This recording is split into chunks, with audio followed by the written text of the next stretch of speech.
Hey everybody, welcome back to our neck of the woods. It is an absolute beautiful spring day. I think it's 60 something, it's 70 something in the camper. It's just absolutely beautiful. Not really sure what we're gonna do in this video. Probably a little bit more interior framing, and we're gonna go ahead and talk about some things that we've already done that when my dad was out here over the weekend that I wanna go ahead and show you and update you.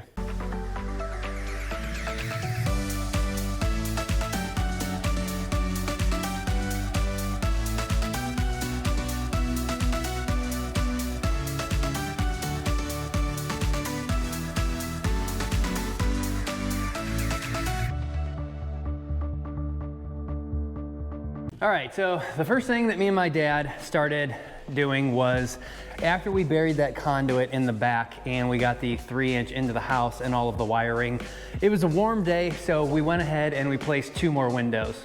Now we got these windows set, this one here and the other one basically on the front porch because I had something to stand on. I want to use these windows kind of as a test bench here. So these are the first windows that I've installed on an ICF house. So if you remember on the outside, we went ahead and used the rubber wall mastic to fill in these massive cracks. And then we brought the rubber wall all the way over here. And as you can see, we've got a pan seal here and we went up and around. And the reason why I'm kind of using it as a test is because what we did is we still use the DAP Dynaflex Ultra and we put that basically on the wood buck here. And then we set the window. So I'm trying to see how the DAP reacts to the rubber wall. And then Matt Reisinger just put a video out of this about the other day and literally the exact same thing, except they were using polywall and they were using all their products. So they have like a mastic and then like 3 different thicknesses of like a brush on, roll on, and probably maybe even a spray on, while the rubber wall is pretty much all just a thin enough product that you can do all 3 of them at once. But what I want to see is again how that Dynaflex reacts with the rubber wall. And then we didn't actually use any rubber wall to paint the frame into the onto the house. We just used zip tape. And I was watching Gilbert Farm and their ICF build, and I noticed they put zip tape all up and around theirs. So I was like, I'll go ahead and give that a shot.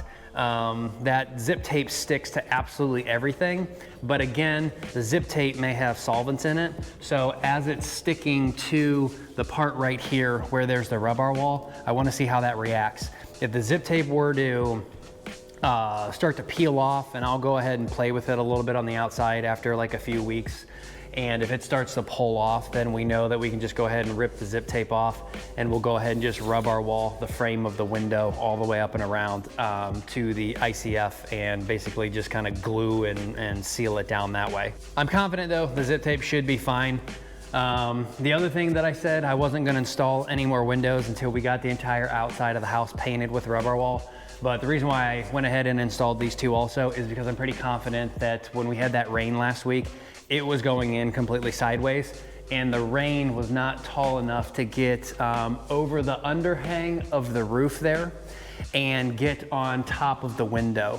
So any of these little cracks here where the zip tape is sitting, if rain were to get in this little crack here and go down where the tape's probably not bonded to behind this, I'm not really worried about water getting down there and now getting behind the top of the window, because the window is so tall out there and the roof overhang is so low and outstretched enough. You're not gonna get wind to really go up like that.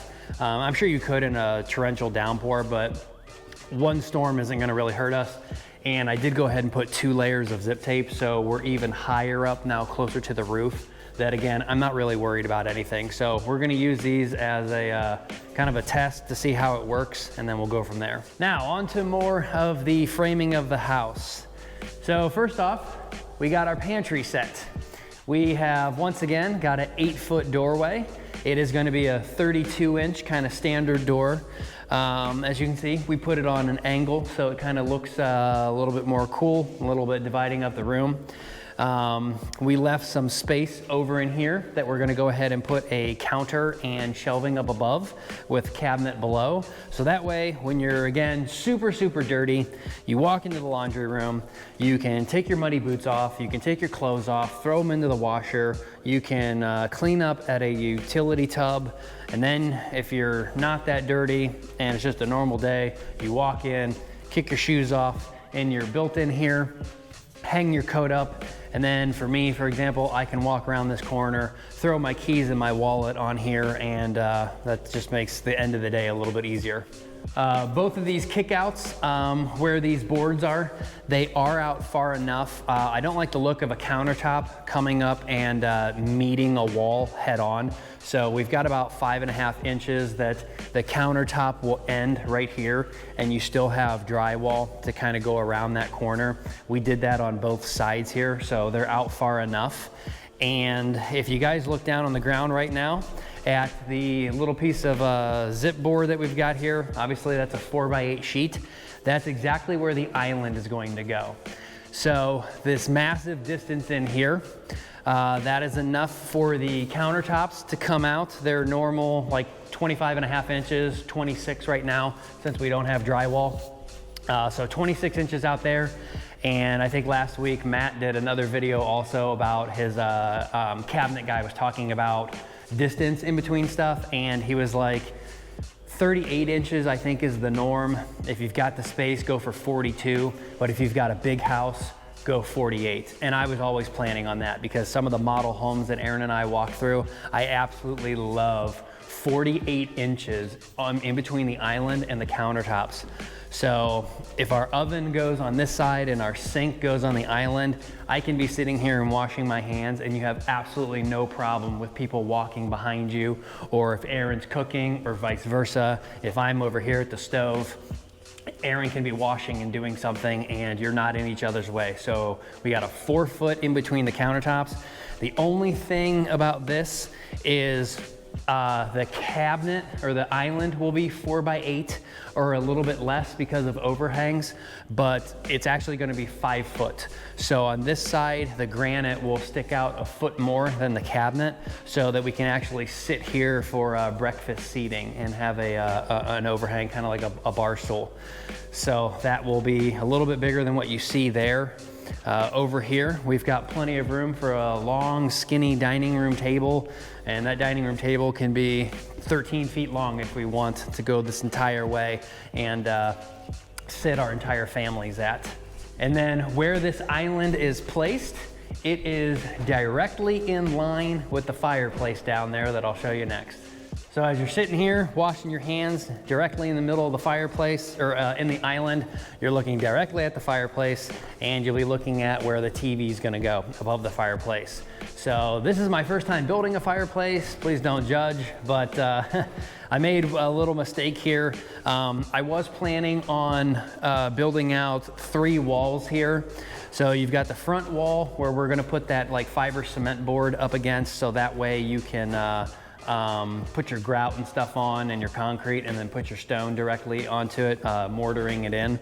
The second wall in there is going to support all of the stone that's going to go on this outside face here and go down. So that wall is supporting all of that weight. And that back wall I built because I thought Aaron wanted like a solid piece of stone that was basically going to look like in the shape of a U.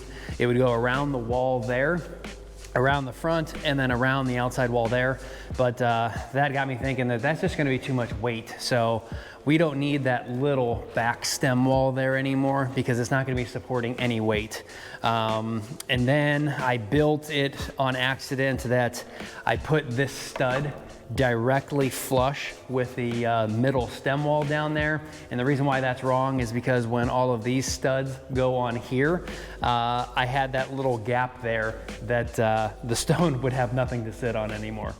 And I don't just want to rely on the masonry or anything to be holding that stone up and then it's going flush down to the ground without anything to sit on. So I should have set the 2x4s like 1.5 inches back so there was something for that to sit on. But I had a million of these 2x6s left over from when we cut the tops off on all of the master bedroom wall. So I just said, screw it, go ahead and span the gap. So now the 2x4s coming out this way can go ahead and sit down in here, and the stone that comes down this way, it's gonna be sitting on these 2x6s that's supported on 2 stem walls. So those obviously aren't gonna bend very easily. So we should be good there. And if that looks a little short to you, it is. Obviously, it's only 5.5 inches kicked out, but whatever stone we use, if the stone is 1 inch or 2 inches thick, that will bring that out to the side further, and it will bring the front out further. And then we're gonna do probably like a 2-inch lip off the front of the stone that we have there. So it'll be around, I'm trying to shoot for around 10, 11 inches off to the side and off to the front. So you've got something like 10 or 11 inches to sit your butt on while you're sitting in front of the fireplace. So it's short now, but it won't be once we get the stone up the side and the actual stone for the hearth goes out. Now, Aaron and I are still debating on what type of fireplace we want to do. I'm kind of for ventless because I just want to throw a gas, propane, ventless fireplace in there and be done. While a vented fireplace or direct vent, obviously you need an exhaust. I do not want to punch any holes through the roof. I'm trying to do the roof completely solid, so there's absolutely no way we can ever have a leak point. So if we do a vented, I'm gonna have to call the county and see if I'm allowed to go up through there and then basically run the vent at an up angle through like the master bedroom ceiling and then maybe punch out the gable end wall over there. There's some pros and cons to vented versus non-vented. We've got the size for ventless because it's going to be sucking in air through your space to burn. The only problem is with such a tightly sealed house, it will be sucking the air out pretty rapidly into the fireplace to burn. So that's one downside. But I think we do have the cubic volume that should be okay. The house is already gonna be super sealed up and tight anyway. If we have the fireplace on, it'll probably be at a low setting because it'll just be roasting in here. But vented, they say, is like 100% efficiency because it's using all of its energy and all of the air to burn. However, when you're using the oxygen that's in the house to burn, if you're forcing like other elements to kick on and off, like for example, our air exchanger or dehumidifier, if that's forced to kick on, then I really don't see how you can say it's 100% efficient if you're making everything else work overtime. So that's one downside to ventless. The other thing I've heard is ventless, all of the heat goes straight up out of the unit itself. So a TV above the fireplace is kind of a big deal. You can basically melt your TV. So direct vent seems to be the best, but they're only around like 80 something, 90% efficient. And then of course you've got to worry about the more expense for the ducting and the penetration points through your roof or through a wall. So I don't know, we still have to sit down and decide which one we're gonna do, but let me know in the comments. Do you guys have any experience with vented versus non-vented, and which do you guys prefer? If you look all the way up there, you can see how the fireplace and the stone's gonna look. We almost made it to the peak over here, but the stone will go down basically all the way to there, and that's how that's gonna look, fully encased all the way around. We've got enough room in here that we can put some nice bookshelves there and a nice bookshelf there. And Aaron and I were talking, she showed me some pictures, and I know you guys pretty much all voted for a 2x6 wall going down there and just making it just a normal solid hand railing type deal. But Aaron really likes the pictures and showed me for actually using like iron railing. So I don't know, I'm kind of torn for the ease of installation versus how it actually is going to look. So we'll stay tuned, we'll let you know what we decide on that one. And then last, we finally finished out and decided what the framing was gonna be over here. And we bought our first toilet. So we put the toilet in here so we could figure out where the toilet needs to go versus a vanity. We were playing with it back and forth, how it was gonna look. Could we do them like side by side? Because that's the way our old house was. But where the door needs to go, even then I'm not 100% happy with that because the door is like looking at the toilet here, but it will be opening up this way. So you still have plenty of room to walk in right here and shut the door, that it's not gonna be a problem. But it just is what it is. We were going over ideas back and forth, and that's what we decided on. So toilet's gonna go there, door's gonna go there, so there's enough countertop over in this area that obviously you didn't want the door going into the countertop space, because that's gonna go straight across there. So the toilet was the loser on having to move the door more this way. But I still like that setup. I think it's gonna look fine. This little detail over here, again, we went angled, and I still haven't shown you guys what's gonna come up, but the reason why that ends right there on that peak is there's a reason, because that coincides with the end, the bottom of this end truss here. So we've got a cool, unique detail that's gonna go in there that we'll show you guys later. And that's it. I just need to get started on finishing the rest of the framing, getting the closet and the master bedroom wall finished. I don't wanna put any of the 2x4s up in here, going up to the ceiling yet, because I don't know what fireplace we're gonna go with. So if I just put them 16 inches on center going across, I'm gonna have to cut out a box where the insert's gonna go. So don't wanna do that quite yet. We still have to worry about how we're gonna attach all of our drywall. There's a lot of spots that you guys pointed out that you don't have drywall attachment points. Yes, I know, this is not even close to being done. Nobody caught this one, but this is one right here, for example. Drywall is gonna be running across here, and then there's nothing to screw the corner to here. Same going this way. You bring it this way, and there's nothing for the drywall to go that way. So there's a lot of little pieces that we need to throw in, so we have drywall nailing. Don't worry, we are totally not done. So we'll get that all taken care of when we're at that stage. Right now, it's just super rough framing, let's say. All right, I'm gonna get started. I'm gonna finish out the closet over here / bathroom. And yes, we are still gonna put a closet right here. Even though this is super angled and we only made it about 12 inches deep, we're gonna do something cool there for like a little broom closet. And it's literally only gonna hold like a broom, a Swiffer, and like a tiny little like a Dyson vacuum cleaner. Don't know how I'm gonna do that yet, how I'm gonna frame it out, put a doorway on because it's so tiny, but trust me, it's gonna be something a little cool that we're gonna try and figure out and do. So hang tight, let's go ahead and start knocking this out and finish this side of the house, and then we'll see what else we can do today.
Hey everybody, welcome back. So I got done with what I could do in the inside of the house. Ran out of 2x4s, so I just went to Menards and picked up another 50 2x4 by 12 footers, so that way we could finish off the master bedroom wall and closet and bath and stuff like that. But while I was at Menards, it's just time for me to finally have a toolbox. I've got one out in the shed that a friend gave to me a long time ago, and it's just a little skinny thing. I've got some Craftsman tools in there, but they're also like 20 years old too. They came in like a package set, and the chrome's chipping, and I know Craftsman, if I'm not mistaken, still has a lifetime guarantee.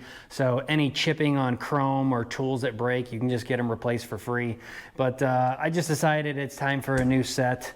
So right now I just went and picked up this Master Force 11 drawer cabinet. The thing weighs 300 pounds, sitting in its box and all that.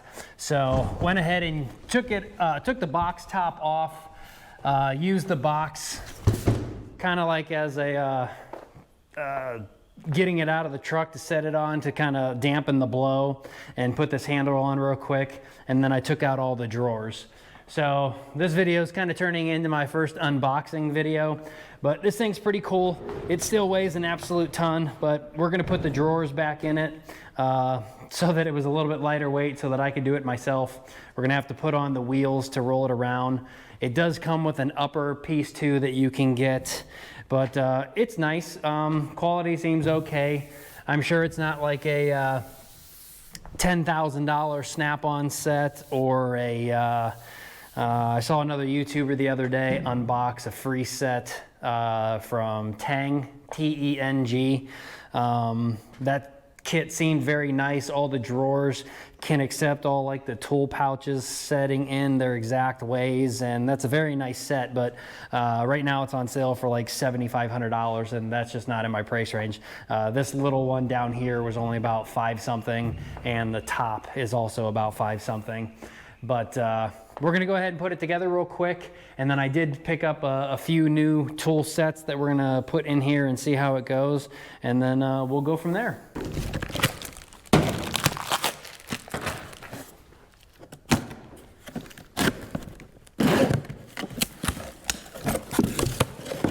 All right, well, these seem heavy duty as all can be.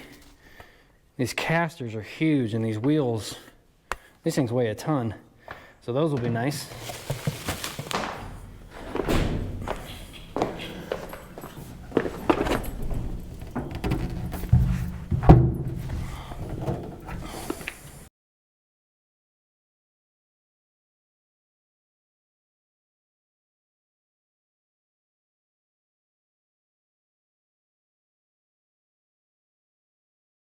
Simple enough. Wheels are on, drawers are back in, little foam pads they came with, and we did pick up some tools here. So as I mentioned, I kind of had one of these before in a Craftsman set. They're getting pretty old, so just picked up a new, I think it was 220 piece tool set. I may leave them in their boxes, or I picked up these for like $5 that you can put them over top of there, so a little bit easier access. Got some new wrenches. These ones actually look pretty cool. They're like black coated with a little bit of silver on the ends. What I like about all of these, as opposed to the older set that I have, all the numbers are really easy to see. All the sockets over there have laser etching real big for the numbers, so you know what you're picking up. And these say that they can fit a 6-point, 12-point, spline, rounded, square, and star, as opposed to like an old set of wrenches that I have. It's pretty much you either got a 6-point or a 12-point, and can't really use anything but that. Another like $20 here, just a random screwdriver set, but there's several sizes there, and then all. Sorry guys, lost audio here. The batteries died. That screwdriver set, there's just another set in the back, very tiny ones, and Phillips square and flatheads.